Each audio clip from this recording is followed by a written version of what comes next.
Hello, everybody. I'm glad to be with you to tell you about my life.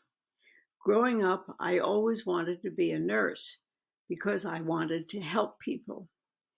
But two strong women in my life influenced me to become a doctor instead.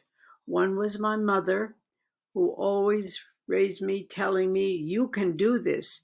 So to this day, I have a can do attitude. The other strong woman was the dean of women at my A.B. Davis High School in Mount Vernon, New York. She said women are now being accepted at medical schools to fill the classes that are not attended anymore by young men drafted to serve in World War II. So I attended pre-med courses at NYU and in the University of Buffalo, and I applied to the Medical Dental School of Medicine at UB and was accepted in the early 1940s.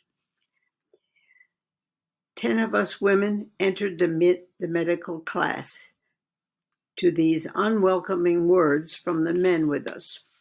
"Why do you want to become doctors? You will just marry, have children, and never practice." You can be sure that lingers with me. And for me, that was never going to be the case.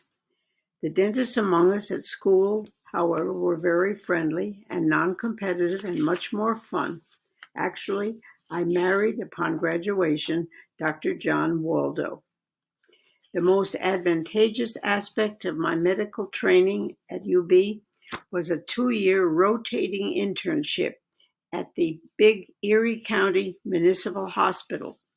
We got 3 months training in pediatrics, 3 months in medicine, 3 months in surgery, and 3 months in OB/GYN.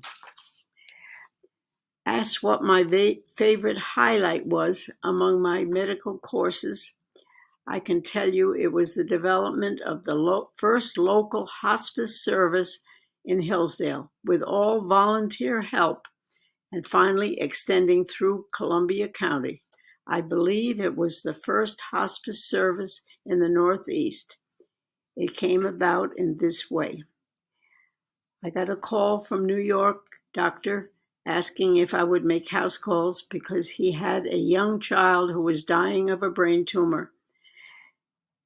There was a single mother. They wanted to come up to their summer home to spend their last days here. I said, of course I would make house calls. I always do. And my nurse, Yvonne Del Grand, would make it with me.